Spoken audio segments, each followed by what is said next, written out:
사랑하고 축복합니다. 10월 12일 수요일입니다.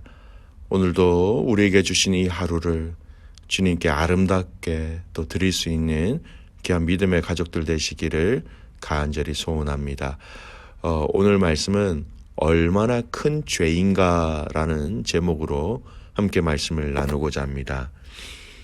오늘 말씀 본문은 사무엘하 15장 1절에서 12절까지 말씀입니다.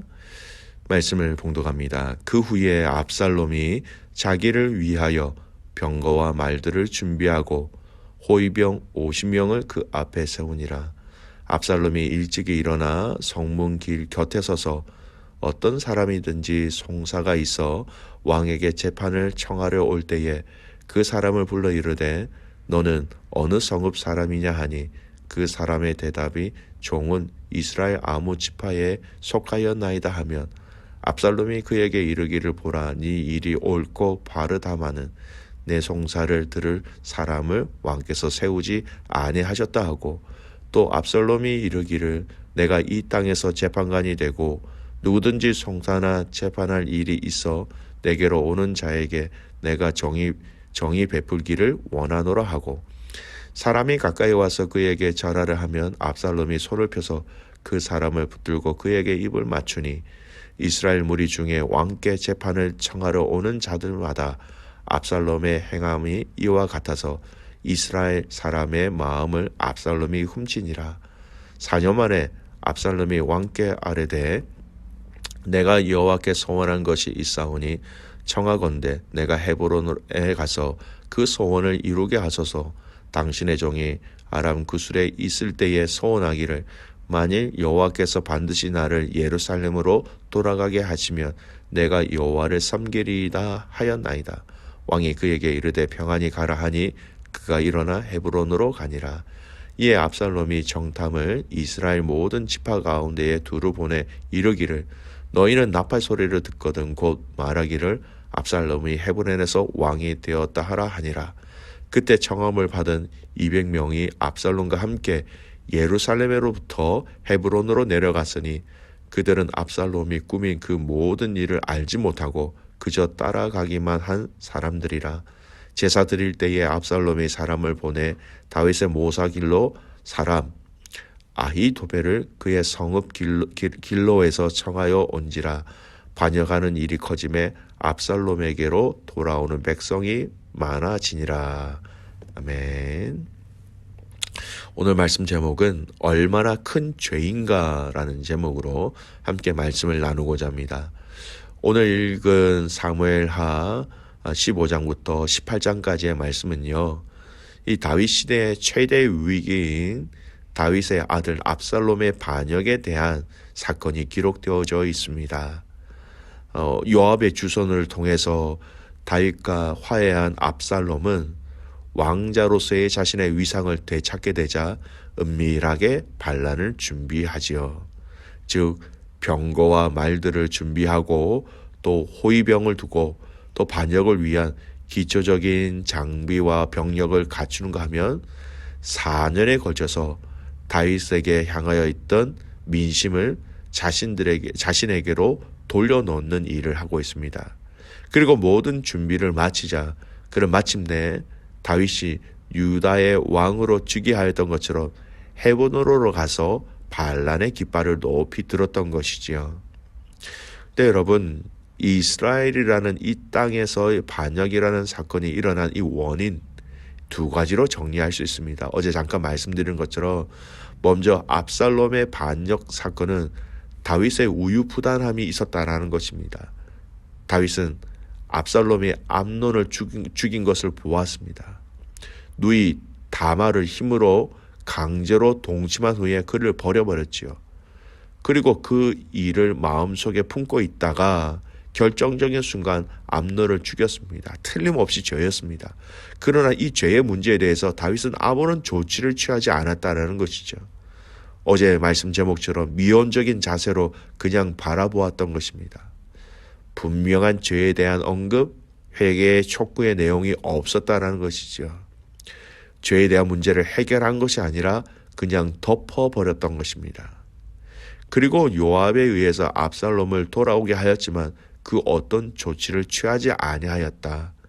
죄에 대한 정확한 언급, 회개의 과정이 있었다면 결코 이런 일이 일어나지 않았을 것입니다. 두 번째, 압살롬의 탐욕이 보입니다.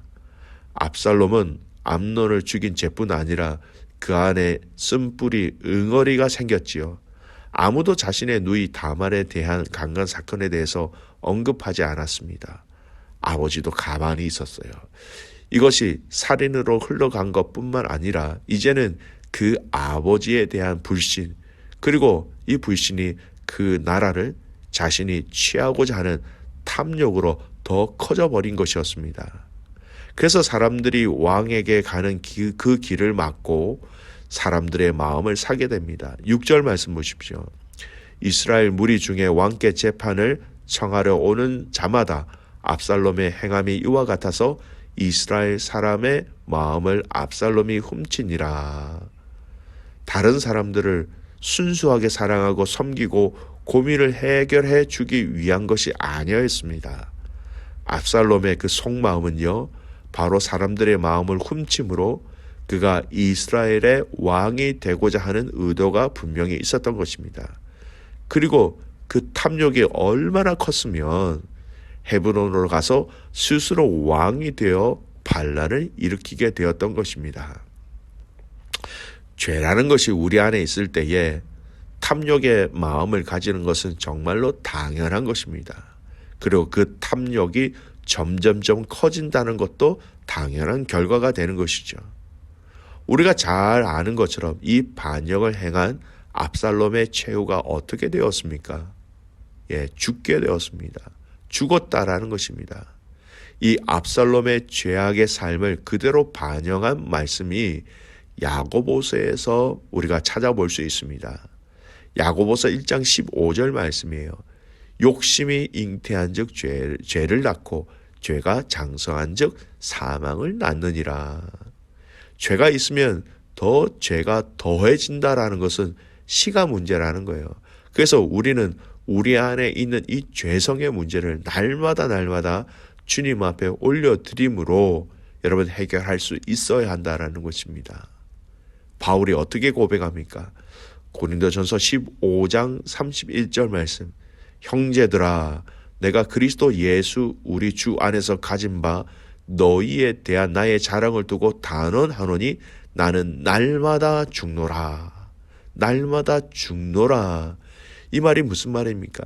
자신 안에 있는 이 죄성의 문제가 그날 날마다 죽임으로 하나님 앞에서 거룩을 지켜나가기 위해서 온 힘과 정성을 다하고 있다라는 것이죠. 사랑하는 믿음의 가족 여러분, 성령으로 내 안에 있는 육체의 소욕을 날마다 이기는 저와 여러분이 되시기를 간절히 소원합니다. 마지막으로 오늘 이 말씀을 통해서 우리가 살펴보아야 할 아주 중요한 의미가 하나 있습니다. 압살롬이 지은 이 죄가 얼마나 큰 죄인지를 알아야 합니다. 여러분, 지금 이스라엘의 왕은 다윗이지요. 하나님이 그를 왕으로 세우셨습니다. 하지만 여러분, 진정한 이스라엘의 왕이 누구입니까? 하나님 되십니다. 하나님은 다윗을 통하여 이스라엘을 통치하시기를 원하셨던 것입니다. 그래서 철저하게 왕들은 하나님께 물어보는 역할을 하지 않으면 안 되었던 것이죠. 하나님은 다윗을 통하여 이스라엘을 다스리시는 이 왕정 국가가 아닌 여전히 신정 국가로서의 이스라엘을 통치하고 계셨던 거예요. 그래서 하나님은 다윗을 직접 선지자를 통해서 기름 부으셨고 그를 왕으로 세우셨지요. 눈에 보이는 왕은 다윗이었지만 사실은 여전히 하나님은 이스라엘 왕으로 존재하고 계셨던 것입니다.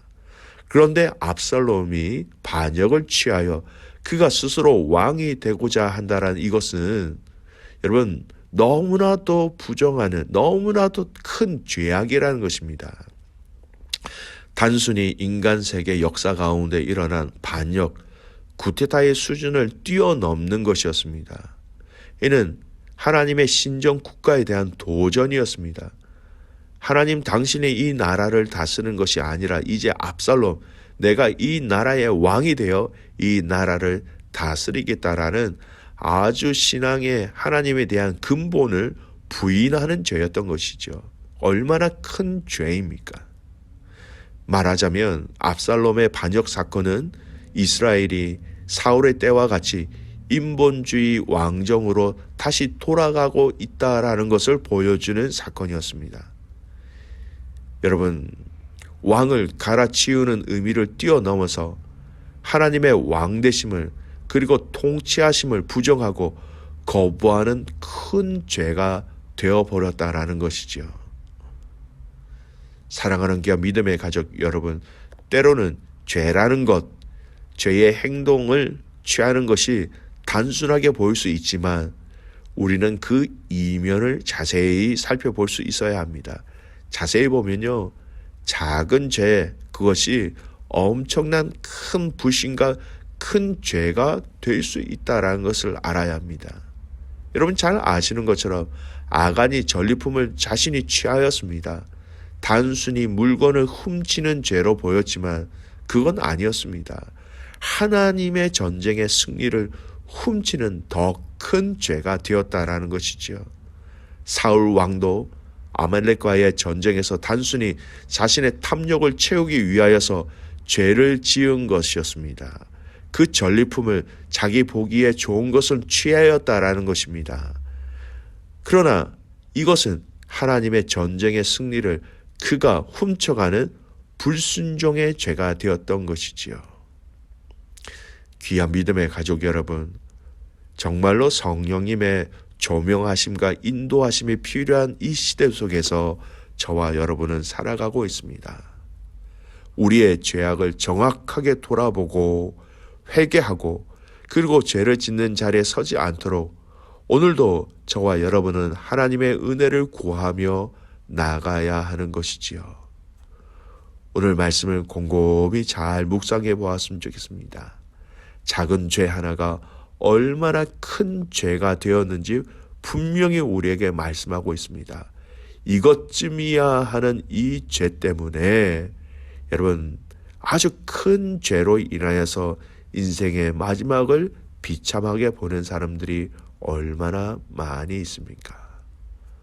우리의 탐욕, 우리의 욕심, 우리의 우유부단함, 이 모든 것들을 철저하게 성령님을 통하여 또 이기고 승리하며 다스릴 수 있는, 이것으로 말미암아 승리할 수 있는 저와 여러분이 되시기를 주님의 이름으로 축복합니다. 아멘. 기도하겠습니다. 살아계신 아버지 하나님, 하나님의 크신 은혜와 사랑에 감사와 찬송과 영광을 올려드립니다. 하나님, 오늘 이 말씀을 통하여 우리에게 말씀하시는 그 하나님의 그 음성을 듣는 저희들이 되기를 간절히 소원합니다. 하나님, 죄를 가만히 두면 어떤 결과를 초래하는지 계속해서 우리에게 말씀하시는 것을 보게 하시고 우리 안에 있는 탐욕과 죄의 쓴뿌리들이 하나님 없어지는, 그것이 우리의 삶 속에서 영향력을 주지 않도록 하나님께서 제하여 주시기를 간절히 소원합니다. 욕심이 잉태한 즉 죄를 낳고 죄가 장성한 즉 사망을 낳는다라고 말씀하셨습니다. 성령 하나님, 육체의 소욕을 이길 수 있도록 오늘 우리와 함께하여 주시옵소서. 작은 죄에 대해서 민감한 자들이 되게 하여 주십시오. 죄라는 것은 그 자체로 크고 작은 것이 없다라는 것을 알게 하여 주셔서 오늘 그것으로부터 인하여서 우리 자신들이, 우리의 믿음이 무너지지 않도록, 쓰러지지 않도록 성령 하나님 오늘 또한 우리 모든 믿음의 가족들의 삶을 붙잡아 주시옵소서. 거룩한 성령 하나님 함께하여 주셔서 오늘 이 성령으로 우리를 다스려 주시고 보호하시고 인도하여 주심으로 하나님의 하나님 되심을 많은 믿음의 사람들에게 선포하고 나누어 주고 알려줄 수 있는 믿음의 가족들 되게 하옵소서. 하나님, 12학년 아이들 이제 내일부터 HSC 시험을 치게 됩니다. 하나님 함께하여 주셔서 조금 더 흔들리지 아니하도록 마음의 평강과 지혜와 육체의 건강으로 동행하여 주시옵소서. 그렇게 행하실 주님을 신뢰하며 살아서 역사하시는 예수 그리스도의 이름으로 감사하며 기도드리옵나이다. 아멘.